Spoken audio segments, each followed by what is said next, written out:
Good morning students.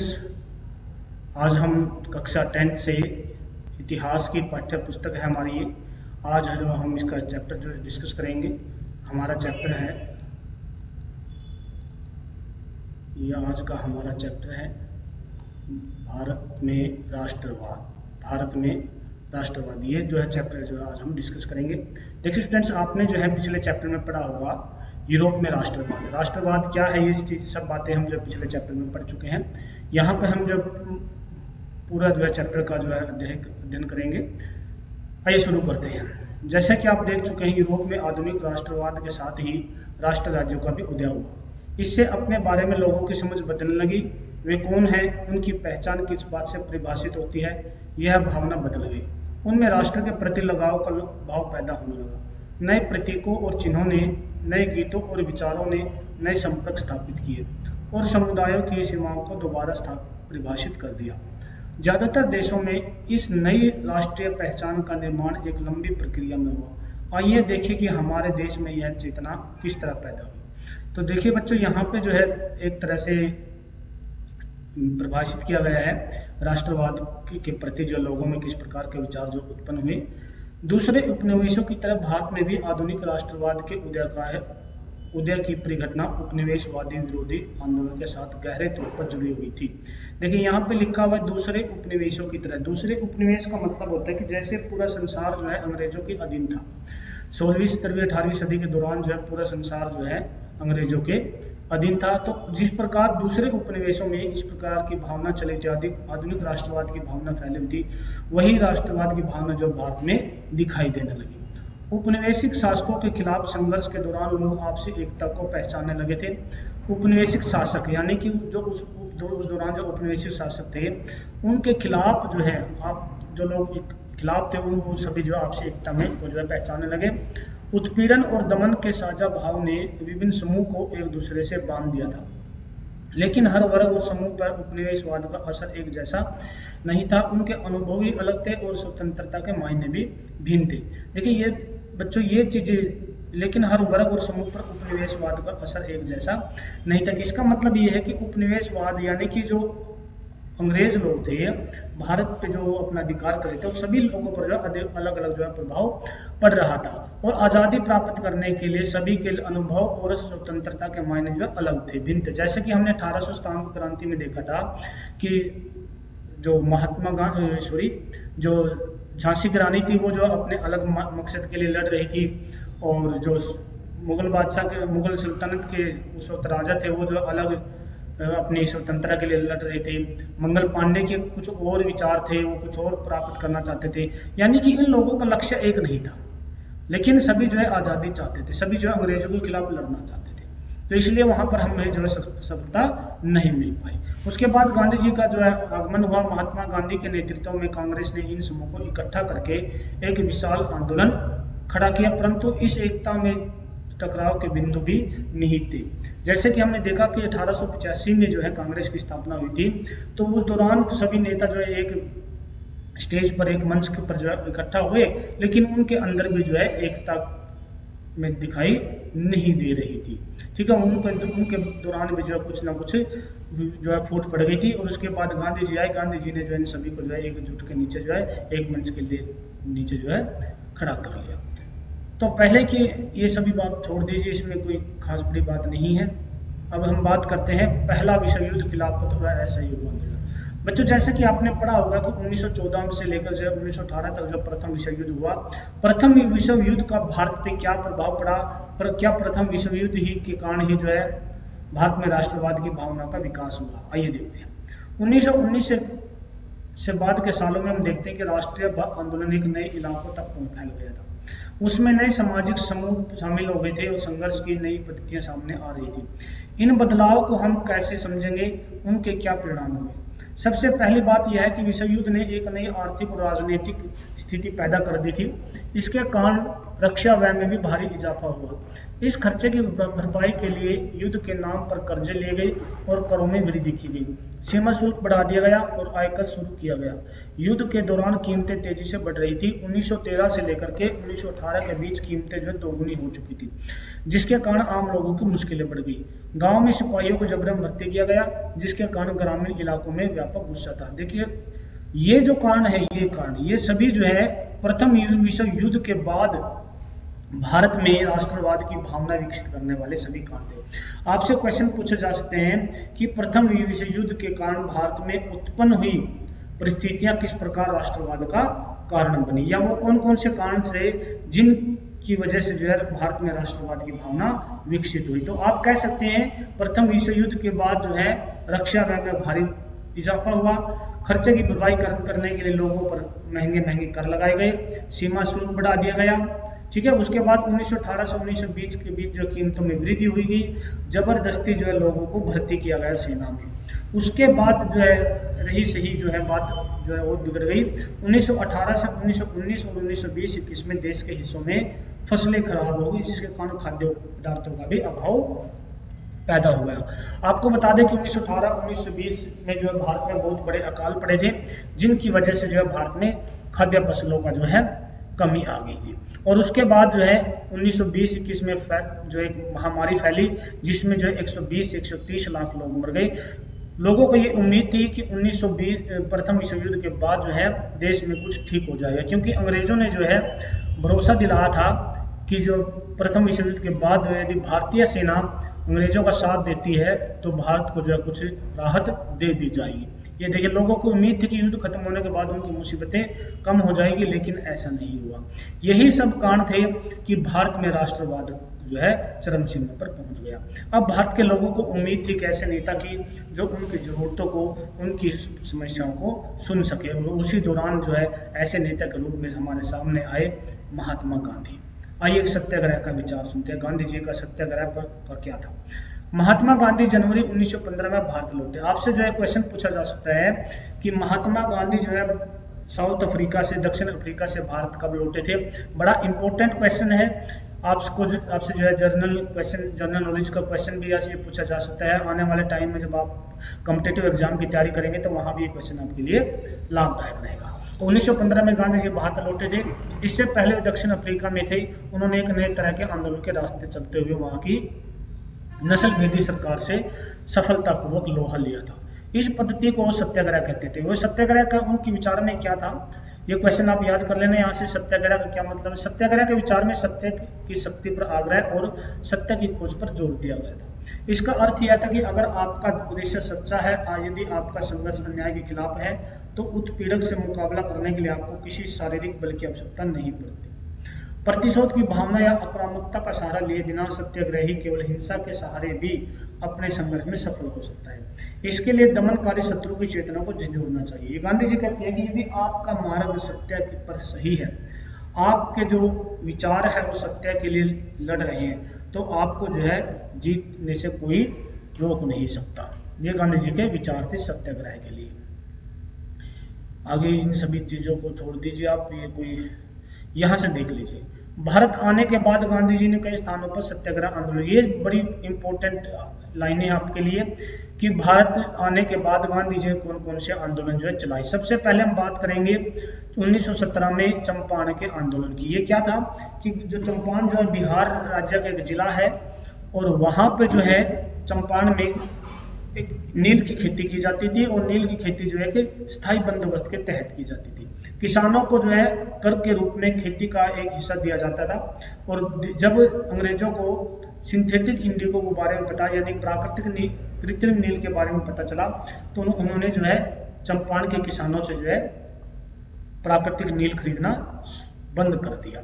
और उसके बाद जो वहाँ पर अंग्रेजों के खिलाफ जो आंदोलन शुरू हो गया, और गांधी जी की एक पहली जीत थी 1917 का चंपारण आंदोलन। तो गांधी जी, आपसे क्वेश्चन पूछे जा सकते हैं कि गांधी जी का सबसे पहला आंदोलन कौन सा था। 1917 में चंपारण का आंदोलन। दूसरा आंदोलन 1917 में गुजरात के खेड़ा जिलों में, ठीक है, गुजरात के खेड़ा जिले के किसानों की मदद के लिए सत्याग्रह का आंदोलन किया था। फसल खराब होने के कारण और प्लेग की महामारी के कारण खेड़ा जिले के किसान लगान चुकाने की हालत में नहीं थे, और उन्होंने जो है अंग्रेजों के खिलाफ जो आंदोलन कर दिया, और गांधी जी इसमें शामिल, और गांधी जी को यहाँ पर भी जीत मिली। उसके बाद जो 1918 में गांधी जी सूती कपड़ा कारखानों के मजदूरों के बीच जो सत्याग्रह चलाने में अहमदाबाद जा पहुंचे, और यहाँ पर गांधी जी को जो है सफलता मिल गई। ये आप जो यहाँ बॉक्स में देख सकते हो, सत्याग्रह पर महात्मा गांधी के विचार। आप जो अपनी बुक से इसको अच्छी तरह से याद कर सकते हो, देख सकते हो यहाँ पे सत्याग्रह गांधी जी की नज़र में क्या था। अब बात करते हैं रोलेट एक्ट क्या था। इस कामयाबी का मतलब है गांधी जी ने जो आंदोलन जीत लिया था, उस कामयाबी से उत्साहित गांधी जी ने 1919 में प्रस्तावित रोलेट एक्ट के खिलाफ एक राष्ट्रव्यापी सत्याग्रह आंदोलन चलाने का फैसला लिया। भारतीय सदस्यों के भारी विरोध के बावजूद इस कानून को इंपीरियल लेजिस्लेटिव काउंसिल ने एक बहुत जल्दबाजी में पारित कर दिया। ये इंपीरियल लेजिस्लेटिव काउंसिल का मतलब है अंग्रेजों की एक संस्था जो कानून लेकर आती है, ठीक है। तो बहुत जल्दबाजी में पारित कर दिया। इस कानून के जरिए सरकार को राजनीतिक गतिविधियों को चलने और राजनीतिक कैदियों को 2 साल तक बिना मुकदमा चलाए जेल में बंद करने का अधिकार मिल गया था। ये वो कानून था बच्चों जिसके द्वारा राजनीतिक गतिविधियों में सरकार को राजनीतिक गतिविधियों को चलने और राजनीतिक कैदियों को 2 साल तक बिना मुकदमा चलाए सजा देने का अधिकार था। इसमें क्या था कि कोई भी यदि भारतीय नागरिक यदि सरकार के खिलाफ चलता है तो उसको बिना अपील, इसमें जो आप इस प्रकार याद कर सकते हैं, नो अपील, नो दलील, नो वकील। ये ऐसा कानून था जिसमें न तो आप अपील कर सकते हैं, न दलील कर सकते हैं, न ही कोई वकील कर सकते हैं। और इसके खिलाफ जो है गांधी जी ने जो आवाज उठाई। महात्मा गांधी ऐसे अन्यायपूर्ण कानूनों के खिलाफ अहिंसक ढंग से नागरिक अवज्ञा चाहते थे। इसे 6 अप्रैल को एक हड़ताल जो है शुरू हो गई। विभिन्न शहरों में रैलियों, जुलूसों का आयोजन किया गया। रेलवे वर्कशॉप में कामगार हड़ताल पर चले गए, दुकानें बंद हो गई। इस व्यापक जन उभार में चिंतित तथा रेलवे व टेलीग्राफ जैसी संचार सुविधाओं के बंद हो जाने की आशंका से भयभीत अंग्रेजों ने राष्ट्रवादियों पर दमन शुरू कर दिया। अमृतसर में बहुत सारे स्थानीय नेताओं को हिरासत में ले लिया गया। गांधी जी के दिल्ली में प्रवेश करने पर पाबंदी लगा दी गई। 10 अप्रैल को पुलिस ने अमृतसर में एक शांतिपूर्ण जगह पर गोली चला दी। इसके बाद लोग बैंकों, डाकखानों और रेलवे स्टेशन पर हमले करने लगे। मार्शल लागू कर दिया गया और जनरल डायर ने कमान संभाल ली। देखिए बच्चों, यहाँ पे मैं इस चीज को क्लियर कर दूं कि जब गांधी जी ने रोलेट एक्ट के विरोध जो है सत्याग्रह चलाया तो वो काफी कामयाब होने वाला था। अंग्रेज जो है बौखला गए थे और इसके लिए उन्होंने क्या किया, गांधी जी को दिल्ली आने पर जो है रोक लगा दी गई और राष्ट्रवादियों पर जो है दमनकारी नीति जो है लागू कर दी। 10 अप्रैल को पुलिस ने अमृतसर में एक शांतिपूर्ण जगह पर गोलियां चला दी और लोगों को जो है, इसके बाद लोग जो बैंक, डाकखानों, रेलवे स्टेशन पर जो हमला करने लगे। मार्शल लॉ लागू कर दिया। मार्शल लॉ का मतलब होता है जहां भी दमनकारी दिखाई दे उनको जो है, जहां भी जो है राष्ट्रवादी लोग दिखाई दे उन पर जो है हमला कर देना, उन पर हथियार लागू कर देना। और ये देखिए यहाँ पे जनरल डायर उस दौरान जो अंग्रेज अफसर थे, उन्होंने जो इसे सारी देखरेख के लिए जो कमान संभाल ली। और जनरल डायर ने जो है 13 अप्रैल को जलियांवाला बाग हत्याकांड करवाया। उस दिन अमृतसर में बहुत सारे गांवों वाले सालाना बैसाखी मेले में शिरकत करने के लिए जलियांवाला बाग में जमा हुए थे। काफी लोग तो सरकार द्वारा किए गए दमनकारी कानून का विरोध प्रकट करने के लिए एकत्रित हुए। यह मैदान चारों तरफ से बंद था। शहर से बाहर होने के कारण वहां जुटे लोगों को यह पता नहीं था कि इलाके में मार्शल लॉ लागू किया जा चुका है। जनरल डायल हथियारबंद सैनिकों के साथ वहां पहुंचे और जाते ही उसने जो है मैदान से बाहर निकलने के सारे रास्तों को बंद कर दिया। इसके बाद उसके सिपाहियों ने भीड़ पर अंधाधुंध गोलियां चला दी। सैकड़ों लोग मारे गए। बाद में उसने बताया कि वह सत्याग्रहियों के जहन में दहशत और विस्मय का भाव पैदा करके एक नैतिक प्रभाव उत्पन्न करना चाहते थे। देखिए कि जनरल डायल का कितना कारियाना जो है ये काम था। उसने जो है जो जलियांवाला बाग था उससे निकलने का सिर्फ 1-2 रास्ता था, उन सभी पर बंद कर दिया गया और जहां से लोग निकलने लगे उसी रास्ते पर जो है उन्होंने गोलियां चलवा दी। और ये बहुत बड़ा जो है हत्याकांड था, जलियांवाला बाग हत्याकांड जिसको बोला जाता है, जलियांवाला बाग मस्करे जो इसको बोला जाता है, 13 अप्रैल 1919 को हुआ था। आप ये पूरा क्वेश्चन जो है यहाँ से यहीं से प्रिपेयर कर सकते हो बच्चों कि 13 अप्रैल 1919 का हत्याकांड क्या था, उस पर एक नोट लिखे। तो ये सारी बातें आप उस पर लिख सकते हो। आगे चलते हैं। जैसे जैसे जलियांवाला बाग की खबर फैली, उत्तर भारत के बहुत सारे शहरों में लोग सड़कों पर उतरने लगे, हड़तालें होने लगी, लोग पुलिस से मोर्चा लेने लगे और सरकारी इमारतों पर हमला करने लगे। सरकार ने इन कार्यवाहियों को निर्ममता से कुचलने का जो रास्ता अपनाया। सरकार ने सरकार लोगों को अपमानित और आतंकित करना चाहती थी। सत्याग्रहियों को जमीन पर नाक रगड़ने के लिए, सड़क पर घसीट कर चलने और सारे साहिबों को सलाम करने के लिए मजबूर किया गया। लोगों को कोड़े मारे गए और गांव गुजरांवाला पंजाब पर बम बरसाए गए। हिंसा फैलते देख महात्मा गांधी ने आंदोलन वापस ले ली। देखिए यहाँ पर सरकार सिर्फ क्या चाहती थी, जो राष्ट्रवादी लोग थे, जो सत्याग्रही थे, उनको जो है डराना चाहती थी सरकार। जहां भी कोई दमनकारी जहां भी कोई जो है सत्याग्रही मिलता, उस पर जो है कड़ा रुख अपनाया जाता था। और इस डर से जो है गांधी जी ने रोलैक्ट एक्ट आंदोलन का जो सत्याग्रह आंदोलन था उसे वापस कर लिया। भले ही रोलैक्ट सत्याग्रह बहुत बड़ा आंदोलन था, लेकिन अभी भी वह मुख्य रूप से शहर और कस्बों तक ही सीमित था। महात्मा गांधी पूरे भारत में और भी ज्यादा जनाधार वाला आंदोलन खड़ा करना चाहते थे, लेकिन उनका मानना था कि हिंदू मुसलमानों को एक दूसरे के नजदीक लाए बिना ऐसा कोई आंदोलन नहीं चलाया जा सकता। पहले विश्व युद्ध में ऑटोमन तुर्की की हार हो चुकी थी और इस आशय की अफवाहें फैल गई थी कि इस्लामिक विश्व के आध्यात्मिक नेता खलीफा ऑटोमन सम्राट पर एक बहुत शांति संधि थोपी जाएगी। खलीफा की तत्कालीन शक्तियों के लिए रक्षा के लिए मार्च 1999 में खिलाफत समिति का गठन किया। देखिए ये बड़ा ही इंपॉर्टेंट पॉइंट है यहाँ पे।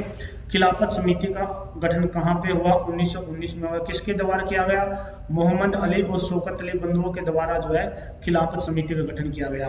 खिलाफत समिति क्या थी आपको बता दूं कि 1914 में जो प्रथम विश्व युद्ध हुआ, वहां पर जो है तुर्की की हार हो चुकी थी और तुर्की का जो खलीफा होता था वो पूरे मुसलमानों का जो है एक तरह से इस्लामिक या आध्यात्मिक नेता होता था और उसकी हार को जो मुस्लिम लोग स्वीकार नहीं कर सकते थे, उसकी अपमान को स्वीकार कर नहीं कर सकते थे। इसलिए जो सारे संसार के मुसलमान जो है अंग्रेजों के खिलाफ होकर भारत में भी इस जो है धारा को अपनाया गया और उन्होंने जो है मोहम्मद अली और शौकत अली, इन दोनों भाइयों ने मिलकर जो है खिलाफत समिति का गठन किया गया और गांधी जी ने जो है इसमें मुसलमानों का साथ दिया। क्योंकि गांधी जी चाहते थे यदि हम भारत को आज़ाद करवाना चाहते हैं तो दोनों ग्रुप यानी हिंदू और मुस्लिम दोनों मिलकर जो भारत एक साथ आए, एक स्टेज पर इकट्ठे हो, तब जाकर जो भारत आज़ाद हो सकता है। मोहम्मद अली और शौकत अली बंधुओं के साथ साथ कई युवा मुस्लिम नेताओं ने इस मुद्दे पर संयुक्त जन कार्रवाई की संभावना तलाशने के लिए महात्मा गांधी के साथ चर्चा शुरू की। सितंबर 1920 में कांग्रेस के कलकत्ता अधिवेशन महात्मा गांधी ने भी दूसरे स्थान नेताओं को इस बात पर राजी कर लिया कि खिलाफत आंदोलन के समर्थन में और स्वराज के लिए एक सहयोग आंदोलन शुरू किया जाना चाहिए। आपसे क्वेश्चन ये भी ध्यान रखना कि जब आप मानचित्र फिल करेंगे तो वहां पर जो आपसे जो है कांग्रेस के अधिवेशन पूछे जाएंगे। मुख्य अधिवेशन जो आप याद रख लेना, जैसे 1920 में कलकत्ता का अधिवेशन कहाँ पे हुआ था, ठीक है, ये आपसे इस प्रकार से पूछा जा सकता है। 1920 में जो है कांग्रेस का अधिवेशन कहाँ पे हुआ था, ठीक है, यहाँ से ये चीजें आपसे पूछी जा सकती है। उसके बाद जो है कलकत्ता का अधिवेशन जो है कब हुआ, ये सारी बातें जो आपसे पूछी जा सकती है। तो आगे देखते हैं असहयोग ही क्यों। अब गांधी जी ने जो असहयोग आंदोलन की शुरुआत की। अब यहाँ से आपसे पूछा जाता है कि असहयोग ही क्यों और क्या था असहयोग आंदोलन। अपनी प्रसिद्ध पुस्तक हिंद स्वराज 1909 में महात्मा गांधी ने कहा था कि भारत में ब्रिटिश शासन भारतीयों का असहयोग से स्थापित हुआ था।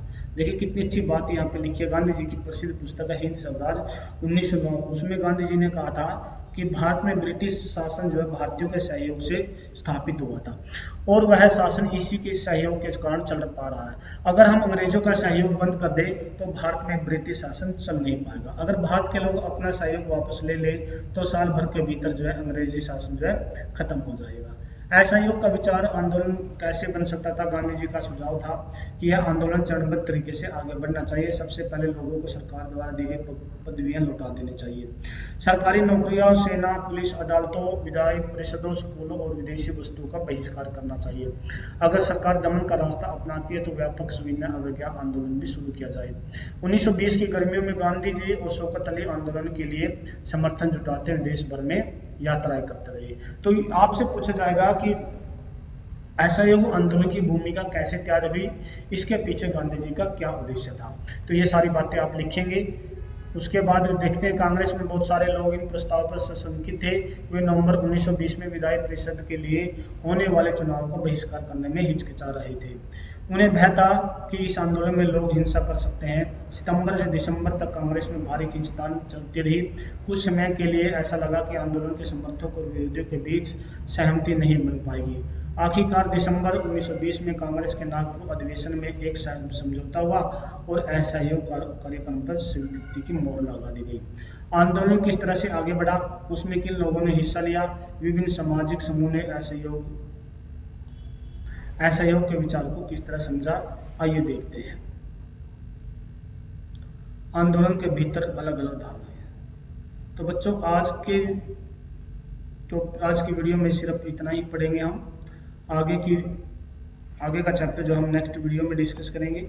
वीडियो लंबी हो जाएगी और यदि वीडियो लंबी हो जाएगी तो आप लोग कहीं ना कहीं फिर बोरियत महसूस करेंगे, और मैं नहीं चाहता कि जो टॉपिक आपका जो बोर बने, बोरियतपूर्ण हो।